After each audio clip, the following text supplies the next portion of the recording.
Presenting The Complete Orson Welles and the Mercury Theater on the Air in The War of the Worlds by H.G. Wells. This is Orson Welles, speaking from London. as the third man. Stand by. We'll be on the air in 15 seconds, Mr. Wells. Yes, I know. Stand by, everybody. Mercury Theater on the Air presents Orson Welles as Count Dracula in his own version of Bram Stoker's great novel, Who knows Dracula. what evil lurks in the hearts of men? The shadow knows.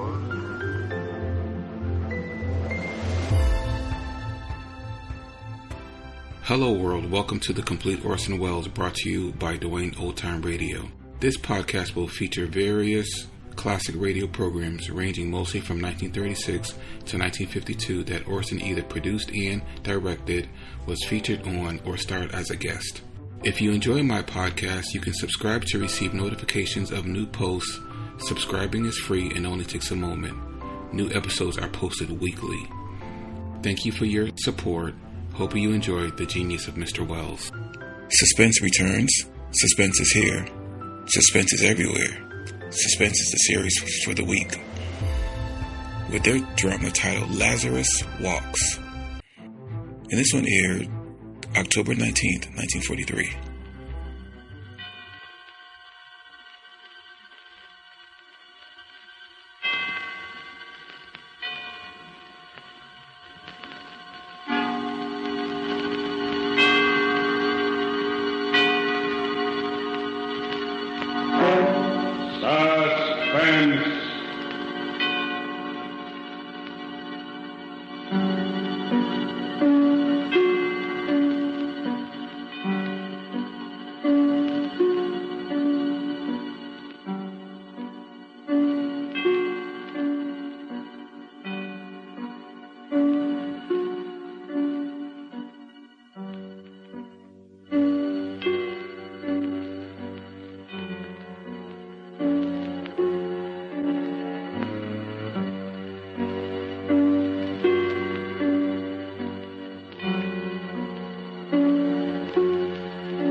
Of the United Nations, we present one of America's top spine tinglers, a radio rebroadcast of a program dedicated to the mysterious, the unusual, and sometimes the supernatural.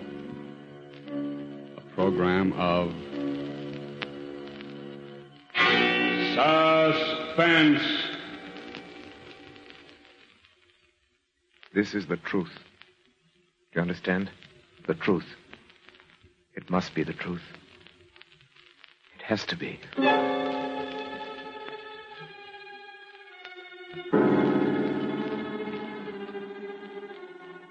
I, Robert Wesley Graham, a doctor and psychiatrist by profession, do hereby of my own free will and volition, albeit with deepest regret, make the following full and complete statement relative to that all but unbelievable series of events which has brought such disaster and misfortune to my house, particularly to my poor wife, Isabel. It had its beginning, properly speaking, some 2 months ago, to be exact, on the evening of July 25th. We were in the drawing room, Isabel at the piano, practicing, as she said. Her Aunt Jane and I on the opposite sides of the room.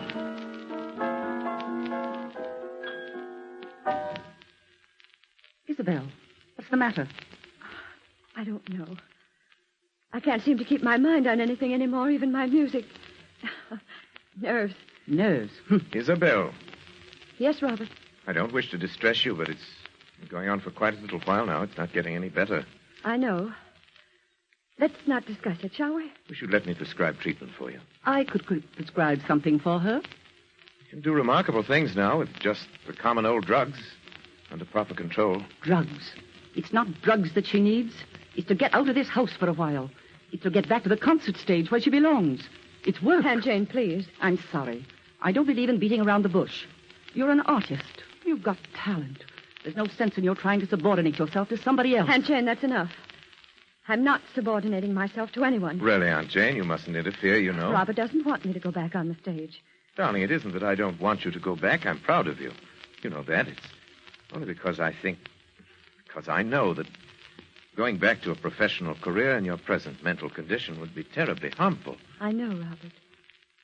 I know, you're right. Oh, after all, I'm a doctor. It's my business to know these things. I get it. Probably the hospital. Hello? Yes, it's Dr. Graham. Oh, yes. It's for... Who? Huh. Well, when would you like to see me? All right. Fine. No trouble at all. Very well, I'll be expecting you. Goodbye. Isabel, good heavens. What do you suppose that was? Who? Roger Hokum. Do you remember the case? Roger Hokum? I remember it. Of course you do. The fellow was brought back from the dead, as the newspapers put it, about a year ago. Oh, yes. Yeah, he really was dead for 4 full minutes, as far as medical science was concerned. Then Bates brought him around. It was 9 days' wonder at the time. Well, what does he want to see you I about? don't know. Something to do with his experience, obviously. He was in a terribly agitated state. Poor fellow had been walking up and down in front of the house for an hour trying to get up courage to ring the bell. Finally, phoned from the corner drugstore. Why, the poor man. Why in the world should he do that? Anxiety neurosis. They hounded him, in the most shocking way. Got out of the hospital. Preachers and spiritualists and movie agents, just plain fakers. People trying to find out if he remembered anything of the 4 minutes. He's supposed to be dead. People just trying to exploit him. Oh, must be Hokum now. Take him into the office.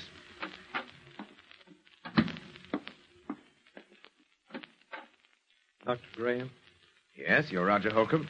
Yes. Come in. Pleasure to meet you, Mr. Hokum. Yes, sir.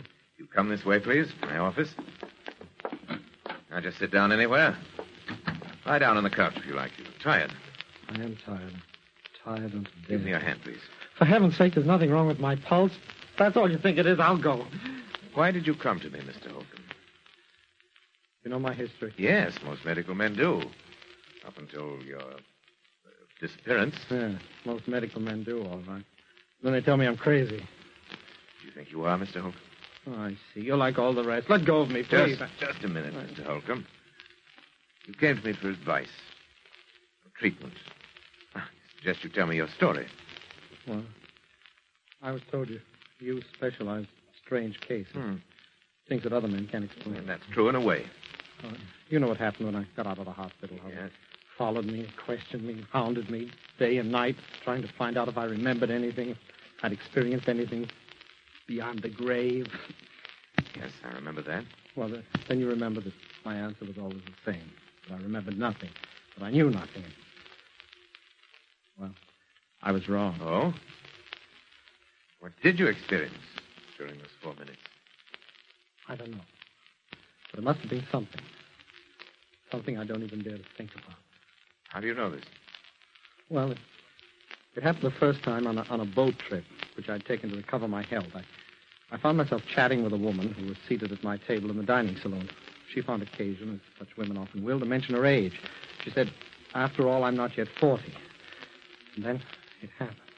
What happened? Well, from somewhere came crashing into my mind the certain knowledge of the exact day and year of that woman's birth. And with it, a compulsion to speak out. A compulsion which I could no more have resisted than I could have resisted breathing. I said, Madam, you were born in May, weren't you? May 30th. And she looked at me in utter astonishment. We'd never even seen each other before in our lives. And said, yes. And then I added the date, the year 1900. See, she was well over 40. She'd lied to me. Innocent enough thing, but I had known the truth. And I'd been forced to speak. And I have been ever since. This phenomenon has occurred often? More times than I can remember. Every time a direct lie, no matter how trivial, is uttered in my presence, I suddenly know the answer to that lie. I know the truth. And I'm compelled to speak it. And this condition has existed only since your... Since my 4 minutes beyond the grave, yes. Quite. It's as though, in that brief time, I glimpsed eternity. As if I'd seen revealed all truth of all the ages. I can never tell you how horrible that's been. I found that men, even the most honest of men, live by lies. Tell me, you have a family, friends who are understanding? Oh, for heaven's sake, Doctor, don't you understand what this has done to me? Yes, I had a family and friends, a girl I was going to marry. Today I'm an outcast, pariah. I'm shunned, feared. I'm hated. Yes, hated. Mr. Hokum. Mr. Hokum, I believe that this condition is very real to you. It causes you very real anguish. I want to help you. Do you think you can? I'm confident that I can. Suppose you could arrange to stay with me here at my home for a matter of weeks or months, if necessary. Well, I'll do anything. Good. Anything in the world to be a normal man again, but... But what? Dr. Graham, I can see that you still don't believe me. Oh, no. I beg of you. You don't know the terrible responsibility I'd be to you. I'd be like a spy, like some inexorable prosecutor from another world. Mr. Hokum, let me worry about that. All right. Is there anyone else in your household who might object? Oh, no, there's only my wife and her aunt. Have your own quarters. Be quite comfortable, I assure you. I'm sure I'd be. It's a lovely house, but I've seen of it. Yes, I'm rather lucky. I'm interested in research primarily. Not much money in that, you know, but a couple of years ago I came into quite a nice inheritance. The house went with it. What is it? What's the matter? The inheritance was not yours. It was your wife's. The house is your wife's. You were penniless.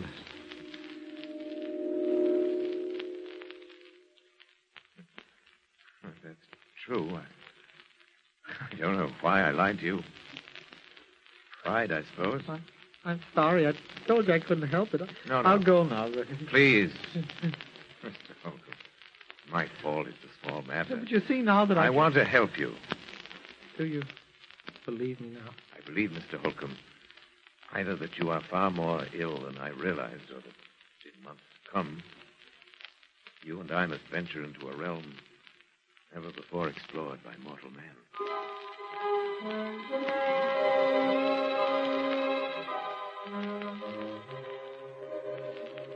It was utterly fantastic, and yet it was true. I checked the facts again and again. He could not possibly have known, and yet he knew. Could you imagine what this meant to a man of science? If I could fathom the depths of Roger Holcom's mind, I could make a contribution to the body of scientific knowledge absolutely without parallel in modern times. I'd be more famous than Pasteur or Ehrlich. There remained the problem of Isabel. I was aware of the danger, of course. I was acutely aware of the peculiarly delicate balance of her mind at that time. Of the fact that the presence of a man like Roger Hokum might be seriously detrimental to my rather well-conceived plans for Isabel. I believed I could control the situation. I determined to proceed. Actually, Hokum's presence made itself felt almost immediately. The first incident came after he'd been with us.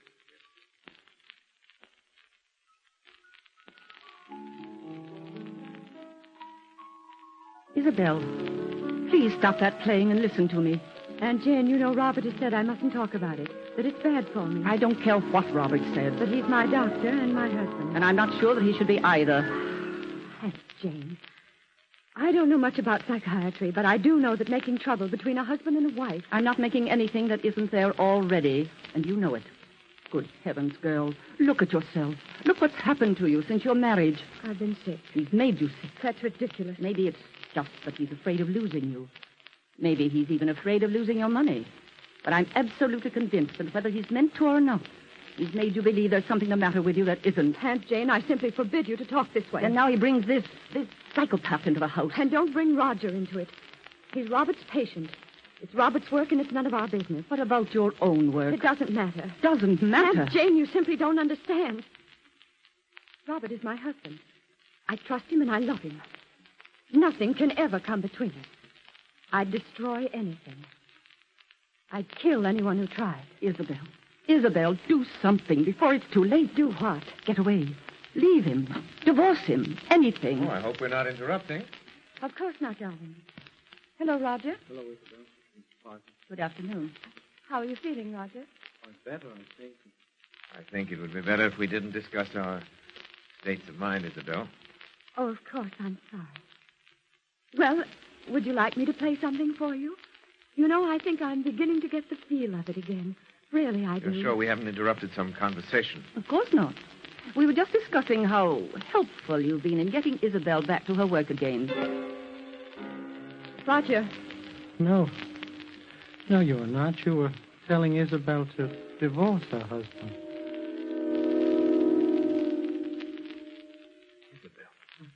I'm sorry.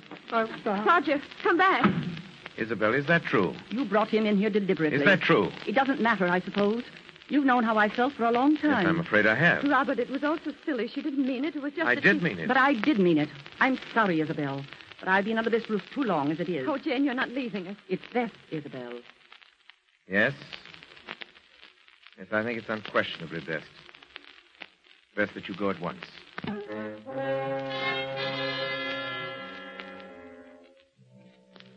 She left us, of course.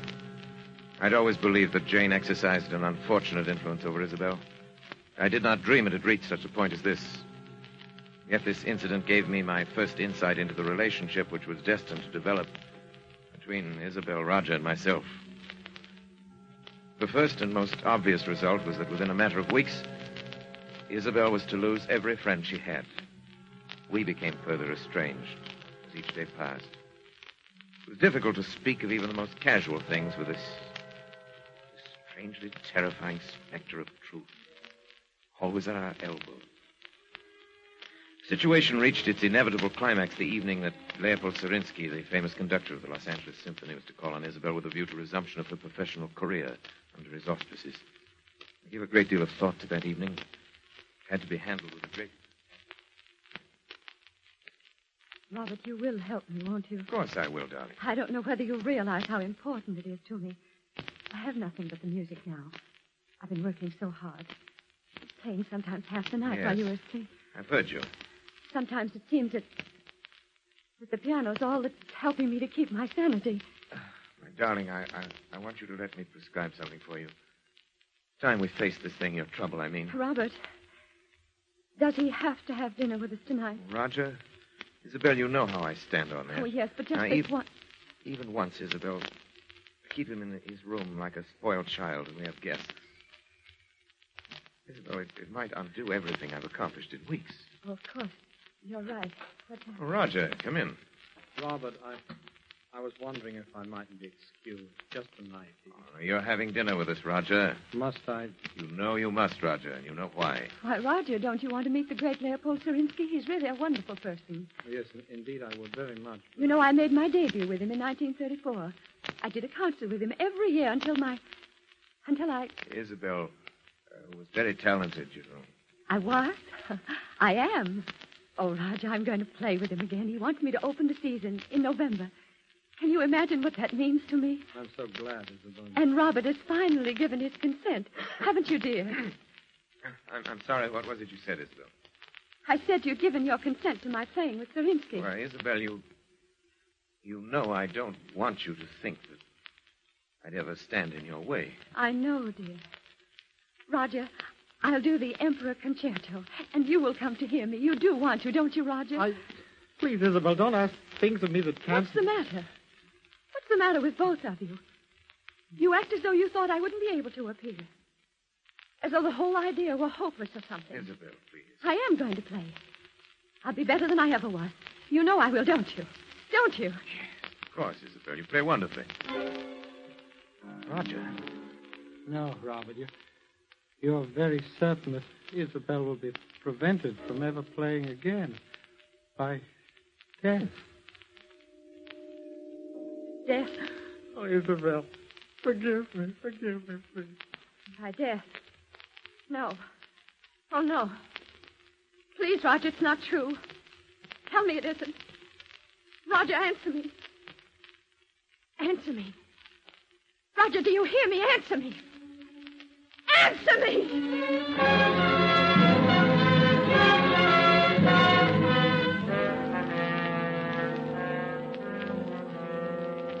When Serinsky arrived, I told him it would be quite impossible for Isabel to leave her room. The concert was canceled, and indeed, to my knowledge, she's never touched the piano since that day. By now, to even the most casual observer, it must appear only natural that Isabel had every motive for a desperate, almost paranoid hatred of Roger Hokum. This much was clear to me. The rest, not yet. But one thing, from any point of view, was certain. I had to keep Roger and Isabel apart. Perhaps what I feared was indeed inevitable. I honestly did not think it so at the time. As a precautionary measure, however, I prescribed a drug for Isabel, which she at last consented to take. I gave her her own supply. She administered it to herself, as I had directed.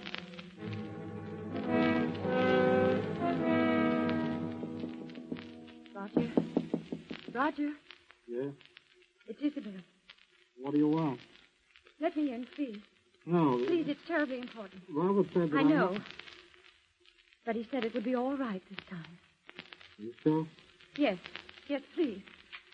All right. Now, what do you want? I want to talk to you, that's all. What about it that's so important? Roger, why don't you ever leave your room anymore? Can't you guess? Do you think I hate you? Isabel, I don't know what to think anymore. You do, don't you? I warned him. I told him it would happen. Now I'm going mad up here. I think of the anguish I've caused you. But, Roger, I don't. You must believe me. I know what it's been like for you having me here, Isabel. Roger, you see, for the first time in my life, I think my husband is wrong about something. Wrong? Yes. Don't you see? He's been worried about both of us. And so this distrust has grown up between us. Well, I don't distrust you, Isabel. You've been more wonderful to me than I But can say. you're afraid of me. And that amounts to the same thing. And it's bad. For the both of us. It's hurting both of us.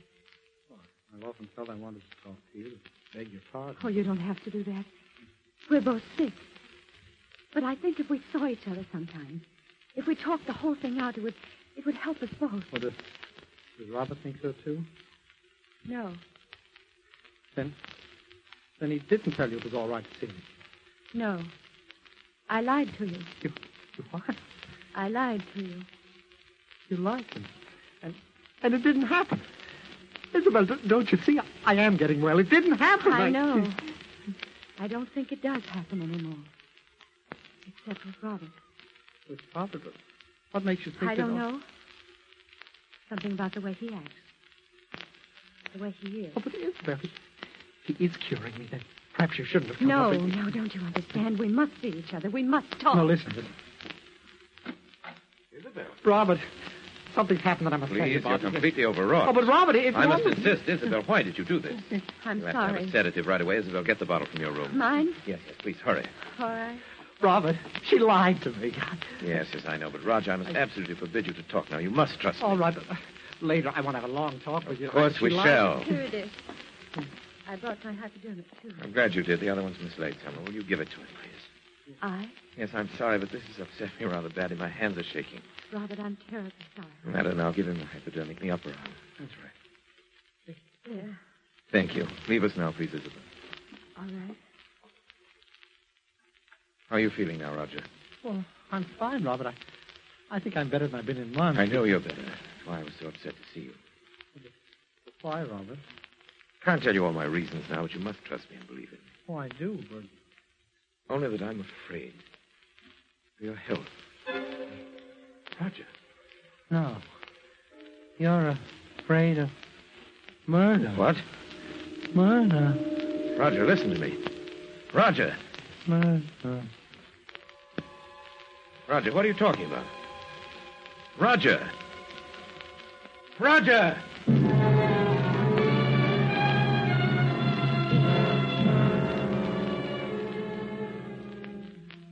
It was clear to me now.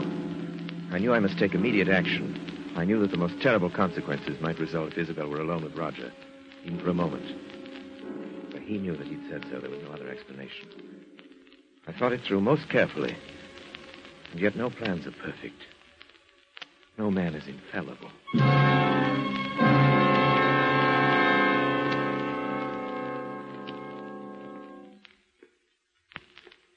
Isabel! Robert, frightened. What are you doing? Nothing. Don't lie to me, Isabel. I'm not. You were coming from Roger's room. No. No, I swear I won't. Isabel, don't you understand that you're sick? That I've insisted on these things for your own good and his. All right. I was going to talk to him, but I haven't. Oh, Isabel. Why do you try to tell me that? But it's true, Robert. Really true. Is it? Roger? Roger? What's the matter? Look. Robert. No, it couldn't be. It is. He's dead. Dead. Hypodermic by his side, the drug, your hypodermic. But it's only a sedative. Except that in large enough quantity, it's fatal. You knew that. Oh, Robert, don't listen to me. Isabel, why? Why, I warned you. Robert, look at me. It's Isabel. It's your wife. You can't... Oh, no. Where are you going? Come back. I'm going to call the police.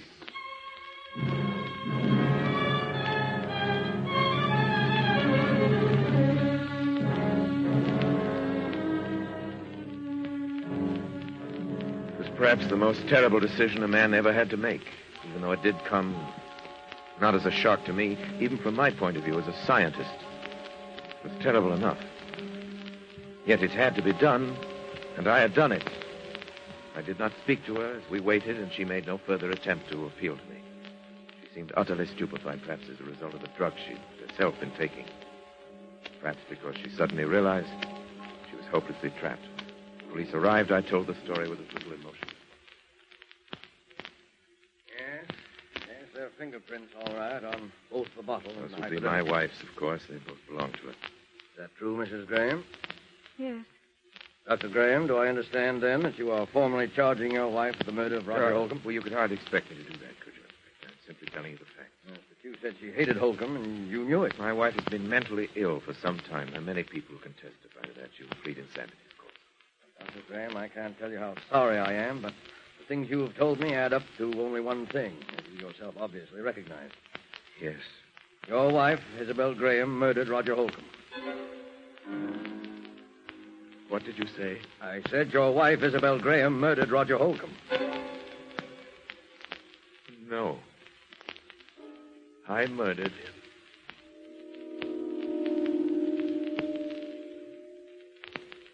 What?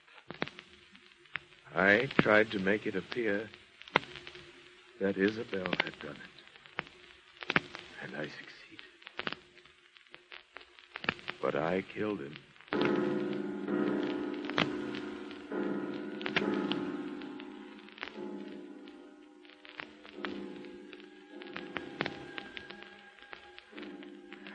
No plans are perfect. No man is infallible. Yes, I killed Roger Hokum.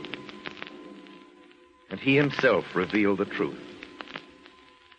I'd planned to dispose of Isabel for many months. I'd never loved her. I'd loved only science. I wanted her money, and Hokum found it out. That was the risk I ran.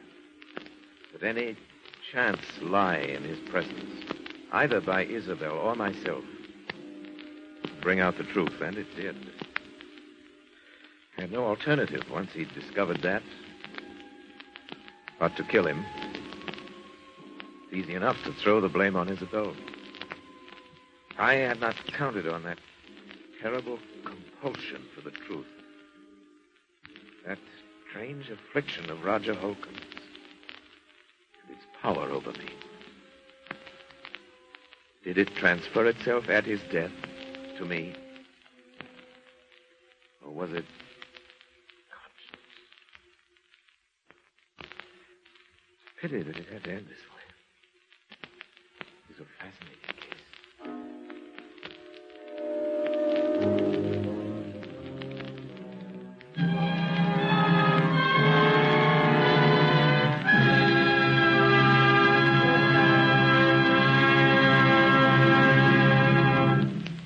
And so closes Lazarus Walks, starring Orson Welles. Tonight's tale of Suspense.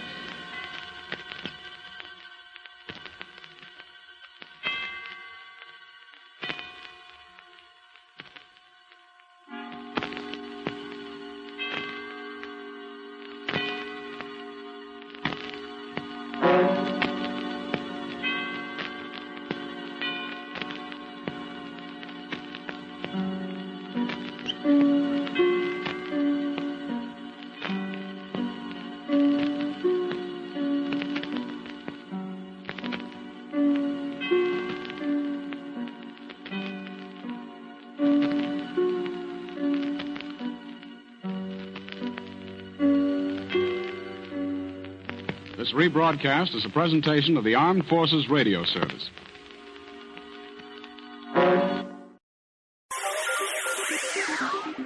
Thank you for listening to and showing your support for my podcast. If you would like to receive notifications of when new episodes are posted, please subscribe to my channel.